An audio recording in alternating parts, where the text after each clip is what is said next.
In 1847, the Iron Duke, recreated in replica for the anniversary, hauled passengers from London to Bristol in 2.5 hours. In another 2 hours, the traveller could reach Exeter. At Swindon, passengers were given 10 whole minutes to spend their money in the refreshment room.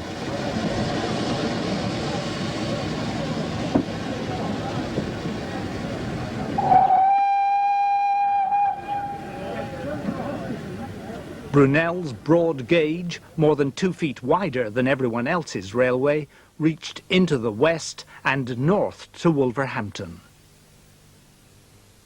The Swindon Works was by then employing 1,800 people. Most were to lose their jobs by the end of that year. Sudden redundancy isn't new, but eventually Swindon became one of the largest railway factories in Europe with 14,000 people on the payroll. If the spirit of the Great Western Railway still survived, it would surely be here. And that was what I was looking for.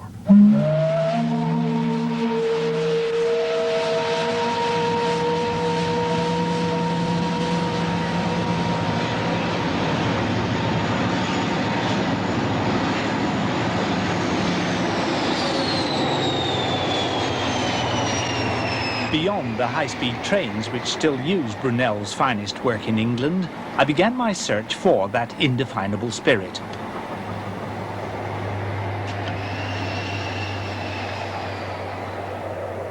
The main offices with their reminders over the door of Swindon's earliest years, the offices used by the great Swindon engineers. William Dean, in charge when the broad gauge was scrapped, his Agamemnon, one of the most elegant of Swindon products. George Jackson Churchward, who succeeded him. His Evening Star, built in 1907, is said to have been his masterpiece. Churchward's boilers, they say, influenced the whole world of locomotive engineering. And C.B. Collett, who followed Churchward, and whose reign at Swindon saw the creation of the legendary Castles and Kings. My search, then, began with a call on the head of personnel at Swindon, very much a man with GWR roots. Ah, you must be Alan Martin. Alan Martin's memories of the Swindon Works go back to the early 1940s, the war years. But he'd found for me a guide whose family association with the place went back even further, Ted Jeffries. Ted, would you come in, please? Alan's family is pure Great Western on both sides. He started in 1943 as a very junior clerk on less than £1 a week. They were hectic days. Yes, we were doing our normal workload at that time, and the workers were working 12 hours a day, 7 days a week, and that included bank holidays and usually at Christmas as well. And a lot of the workshops given over to, as you say, yes, yes, or part of the workshops, yes. Ah. Here it must be Ted. Ah, yes, there's this Ted. Ted, this is Mr. Brown from the BBC. He's looking for the spirit of the GWR. Follow me, let's see if we can find out. Ted, I'll follow you. Thank you, Mr. Brown. Right there.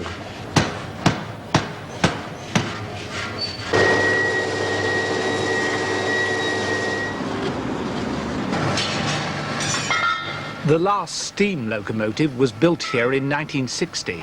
So the first surprise was to discover that most of the skills needed to repeat the golden age of trains that were Swindon built still survived.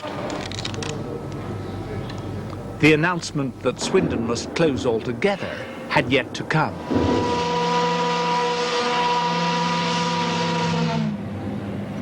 Outside, there's a new Swindon, owing nothing to the railway. But the memory of an all-powerful GWR is still rooted in the way Ted Jeffries views the town. Yes, my wife's grandfather enjoyed telling us about the early days when his father walked from Highworth to Swindon, which is a distance of some 6 miles to come to work, starting off 10 to 4 in the morning and coming home at 10 past 8 at night. It's a long way, but it was slightly shortened because Brunel had the power and got the footpaths straightened out. But he actually took a bill through Parliament and got the footpaths straightened out. It just shows how powerful the railways were. This is one of the old relics of the past. Great Western? Oh, it's a Great Western, and it's a water tank that was pulled behind steam engines.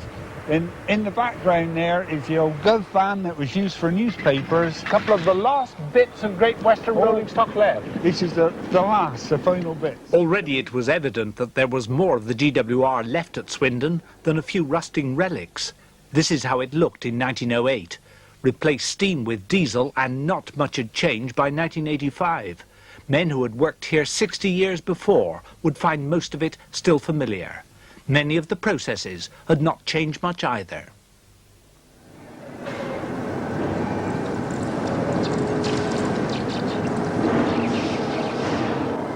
Once there were 3 foundries in the Swindon Works. The one that remains is to survive, making non-ferrous bits and pieces for British Rail.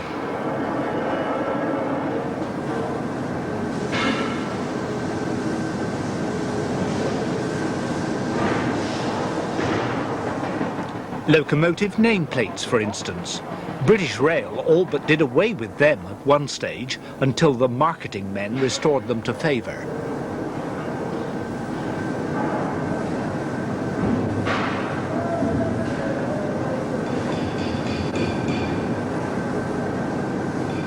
Hundreds of foundries in Britain have closed in the past few years.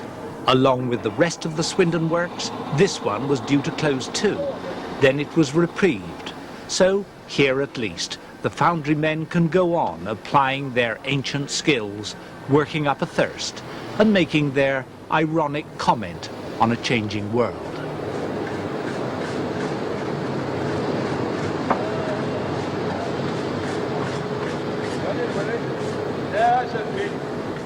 The process begins even earlier in the pattern shop. Making castings requires patterns, and making a pattern still demands a mixture of craftsman and artist. Ever since Gooch, there had always been a new generation of craftsmen in the making at Swindon. In charge of both foundry and pattern shop was Alec Elliott. It's an absolute Aladdin's cave of a place, isn't it? What have we got here? Well, we've got about 19,000 different patterns for non-ferrous details. For instance, this, I mean, there's a... What, that's a door handle? That's a door handle, cast in yellow brass. All the non-ferrous bits and letters. Oh, that's letters of a nameplate? A nameplate, yes. So the old GWR type letters. So you've got all the non-ferrous bits that are currently being used by British Rail? That's right, yes. And they're used in our foundry, of course. Does that mean that if you set out to do it, you could build another King George V in Swindon? It would be very difficult to do that, actually, because we don't hold the patterns for the ferrous or for the steel, so consequently we couldn't quite reckon to do that. But we would have a go at it. But now these are what? What are these? These are yes, these are the old headboards that used to go on the steam locos. Do you remember those? Gosh, that's right. Yeah. Stirred blood from here to Cheltenham Express. The other side of There must be millions of people all over the world who would see something like that and they would think of what? Paynton and Saltash Bridge and Heberden Bank. Yes, you can almost smell the smoke. Yes.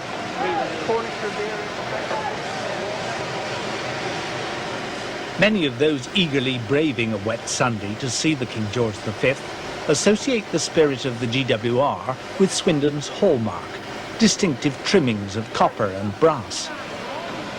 Like the big locomotive itself, which could throw grit in your eye and smut on your new hat, they may not have been very efficient, but the sight and sound and smell of it all surely symbolize mechanical power at its peak. And evidently, much of the skill and pride built into it still survives at Swindon. I'd begun to see why the Americans wanted to hang a bell on it in 1927. As for skill, imagine taking a sheet of metal and a soldering iron and making a tail lamp. And then watch Colin Bown.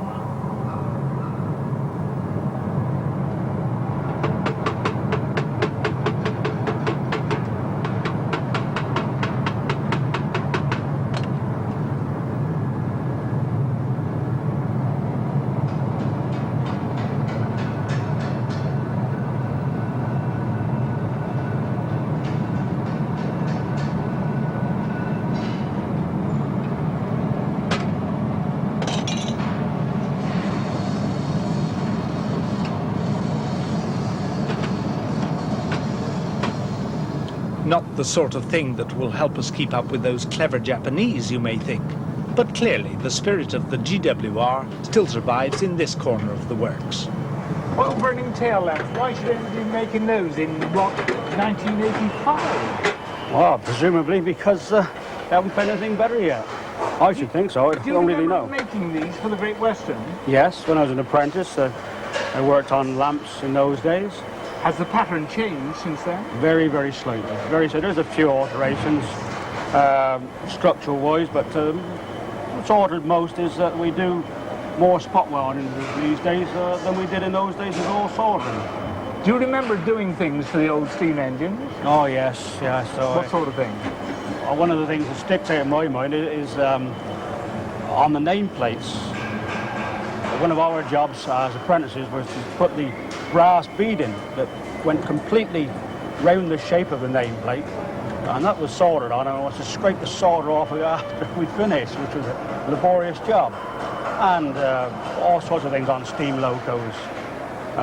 Great sense of pride in that, because you must have thought, gosh, think of all those train spotters who are going to be collecting names like this. I mean, a lot of them are now collector's items, aren't they? The nameplates themselves, Yeah. but in those days you just don't think that way. I mean, you're just proud to be doing the job because it's a family tradition. We made all the chimney tops and brass safety valve covers. Now, they were a sort of GWR trademark, weren't Yes, they were a distinctive feature of the Great Western locomotives. But weren't they also a sort of apprentice's job? Yes, apprentice did nothing else but the copper tops, valve covers. How long did that training take? About 5 years. Yeah, Coppersmith apprentice was. What do you have to show at the end of it? You had your indentures. of course. Indentures, yes. I've still got mine Who signed signed by those? Mr. Collett. And my father's also have, signed by Mr. Churchward. It's very much a family tradition in your case, is it? Yes, my father worked for the Great Western all his life, and my grandfather before him. Were you So- born in Swindon? I was born in the railway village itself, Southampton Street, so it is GWR stamped on me.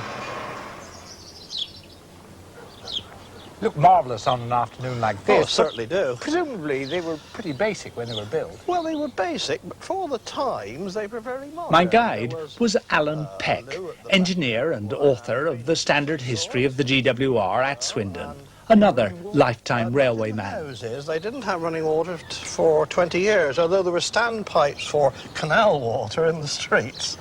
Why did the GWR build them? But presumably not out of the goodness of their heart. Oh, well, they had to be built. This was a greenfield project. The works were a mile and a half away from any habitations, so had to build houses before they could employ anybody here. the So only they way had of to go actually up. getting people into Oh, work yes, here. of course. They had to come from all over the country. The tradesmen were not available in this area, of course. A bigger house on the end here. Who lived there? Oh, C.B. Collett, one of the CMEs, lived there This all is the one time. of the chief mechanical Chief engineers. mechanic, yes, he lived there. The GWR equivalent of living over the shop. Oh, yes, exactly. Just that. That's the museum now, isn't it? Oh, yes, that's the museum. But, of course, it was originally built as a so-called barracks for the single men, with about 100 flatlets in. Was it all about just providing somewhere for people Oh, to live? certainly not. It was very much a self-help organisation.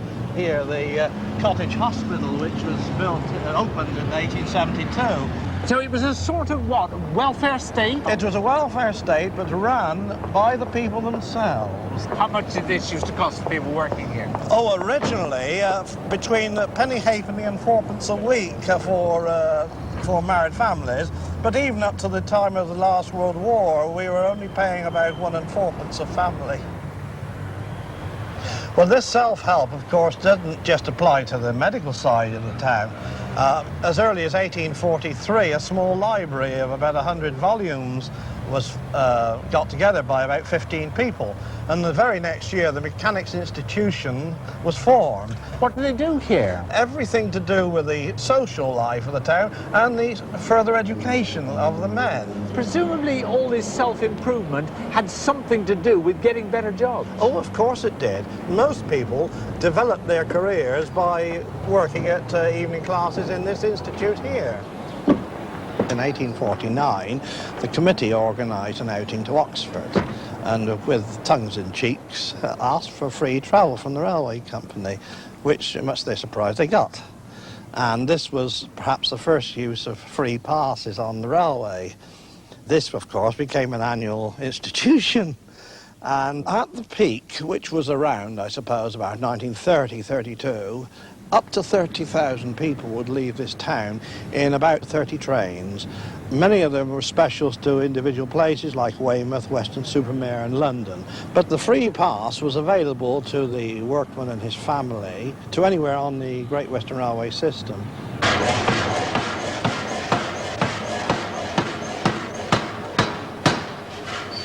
That annual trip was welcome relief from this sort of work, operating a £1,000 drop hammer.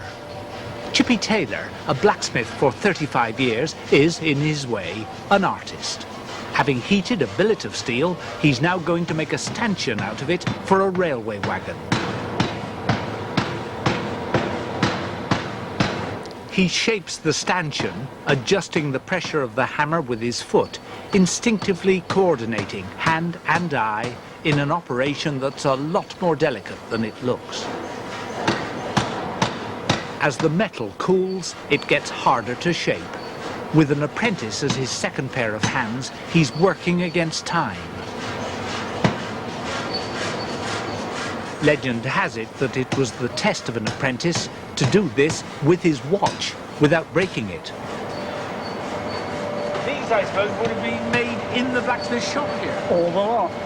In fact, every apprentice must make his own tools. He would make all the tongs that's required for his job, and if he gets a specialist job, he would have to design and make the tongs to suit that job. So these are tongs, must have been other tools as well. Oh yes, swages, flats at the back. He must make everything to suit the job that he's going to do. If All he of can't that make he them, learned to make in the 5 years in that his he apprenticeship. Yeah. Easy to argue, of course, that a 5 years apprenticeship doesn't make much sense in the Britain of the 80s. But I'd already met men who told me that a Swindon training was once the guarantee of a job almost anywhere. Show them your indentures and you could start Monday, they said. Will tomorrow's Britain have any use for a man who can make a drop hammer, dance and sing?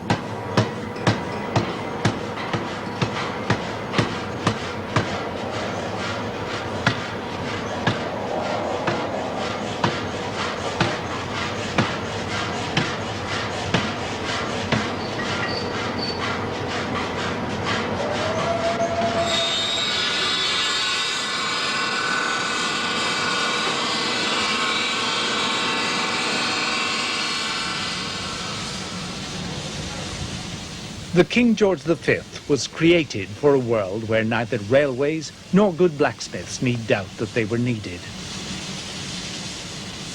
In August 1927, the first of Swindon's new kings went to America for the Baltimore and Ohio exhibition. The visit was a huge success. Britain's engineering skills seemed confirmed beyond argument.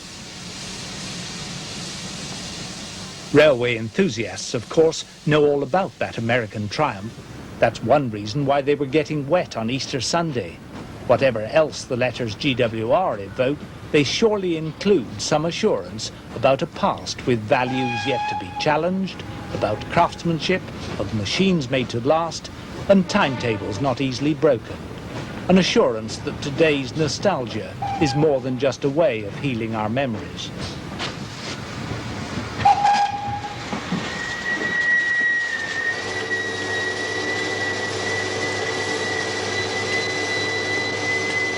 One other thing I discovered. Half the workforce at Swindon seemed either to have worked for the GWR or had a father who did. Great Western ancestry for some goes back even earlier than that. British Rail might reasonably protest that millions have been invested here, but a lot of equipment still had GWR stamped on it, and there was still talk of working to GWR standards. Take the wheel shop. There are, of course, a lot of wheels on a train, and they all wear out. Railway wheels have tyres, steel tyres. Here they're replacing an old tyre and fitting a new one. Heat the old one so that it expands, cool the rest of the wheel, and the tyre comes off.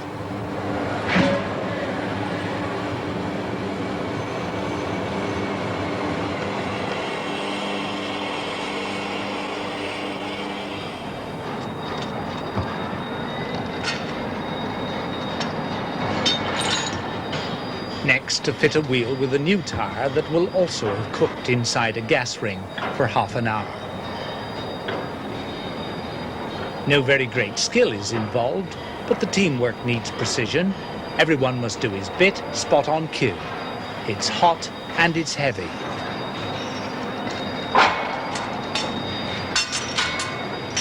Similar teams have been doing much the same thing since Brunel's day. This wheel comes from a shunting locomotive. It must be set down in exactly the right place inside a new tyre, so hot that its inside diameter is just 3/16 of an inch more than the outside of the wheel. There's a flange to prevent the tyre from slipping.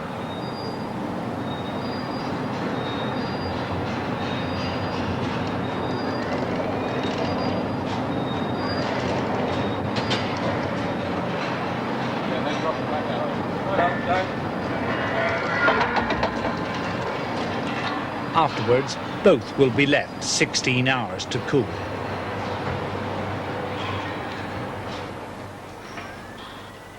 In 1935, when the Great Western celebrated its centenary, the company chairman talked of team spirit.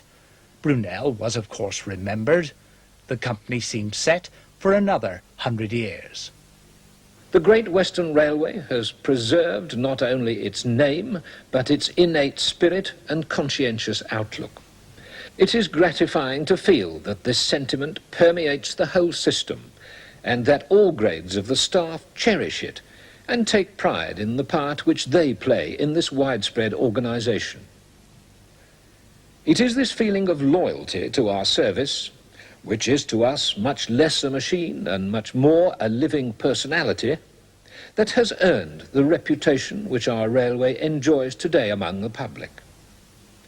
We, within our community, celebrate its 100th birthday with affection, and with an emotion charged with an ardent desire that it should flourish into far distant years, renewing its youth and its vigour at each successive stage of its progress. The end was nearer than he thought. In 1948, the GWR was nationalised.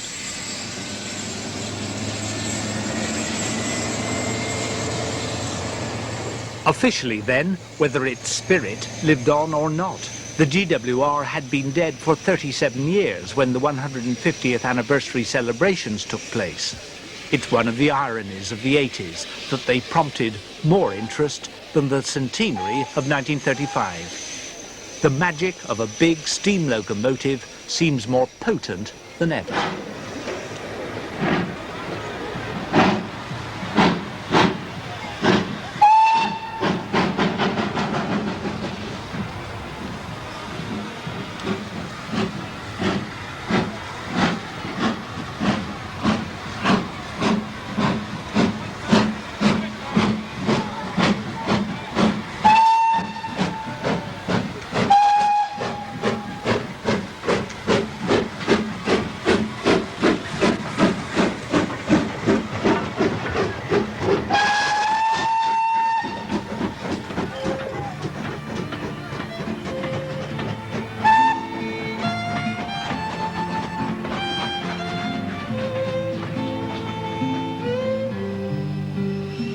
We filmed for 3 days in May, not knowing that the following week British Rail Engineering would announce the closure of the Swindon Works by March 1986.